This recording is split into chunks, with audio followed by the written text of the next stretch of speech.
Hello book nerds, welcome to Bookshelf Bunny. I'm Kim and today we are reorganizing my bookshelves.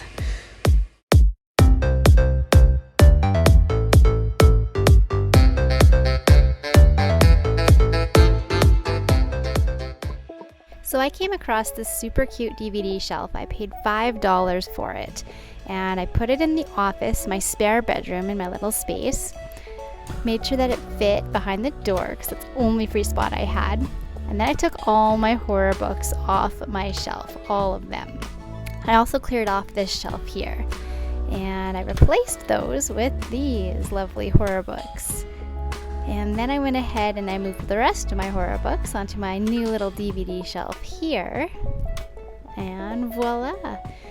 This started a general spree of bookshelf reorganizing.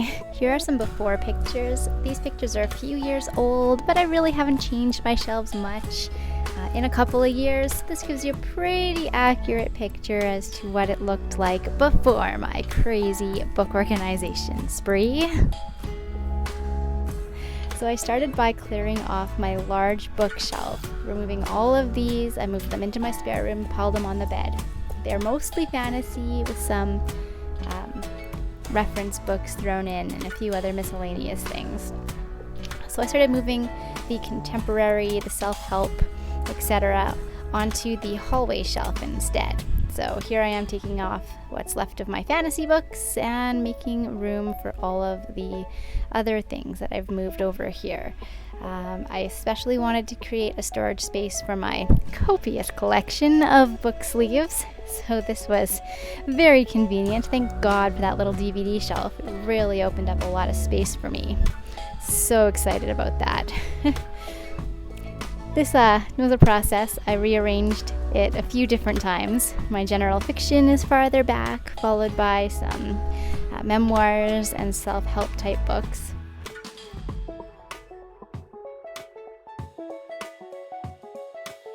These guys are some mythology, folklore type things that I don't really have a spot for them, so they get to live next to the book sleeves, because why not?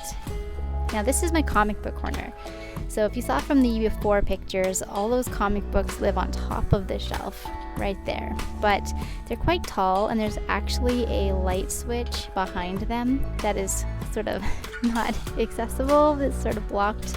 So I thought that I could move them all down into the cubbies here.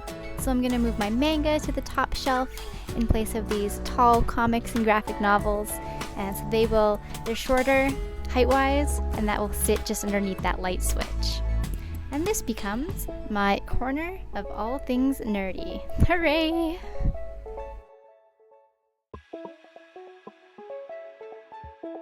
Here I am moving all my Death Note over, going back to get my Sailor Moon.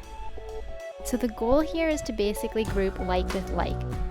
It all started with those horror books thanks to that little DVD shelf, and figured while I'm at it, might as well do the rest. This is my hallway. It is at the entrance to my little basement suite. I think I've mentioned in the past that I rent a basement suite from my father while my husband is in nursing school. And this hallway just happens to be the best space to store my books.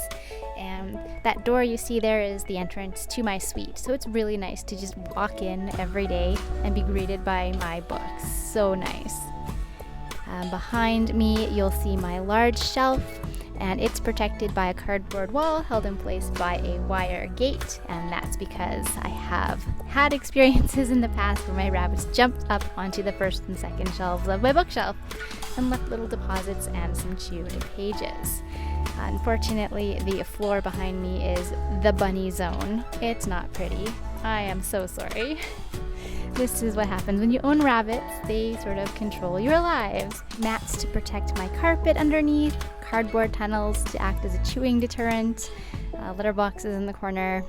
This is the bunny world. Next are a couple of after photos. I would love to hear from you guys in the comments. How often do you rearrange your shelves? I do mine pretty sporadically. It's been a couple of years, it was time, and I filmed it for you, so keep an eye out for those videos in the near future. That's it for me, guys. As always, happy reading!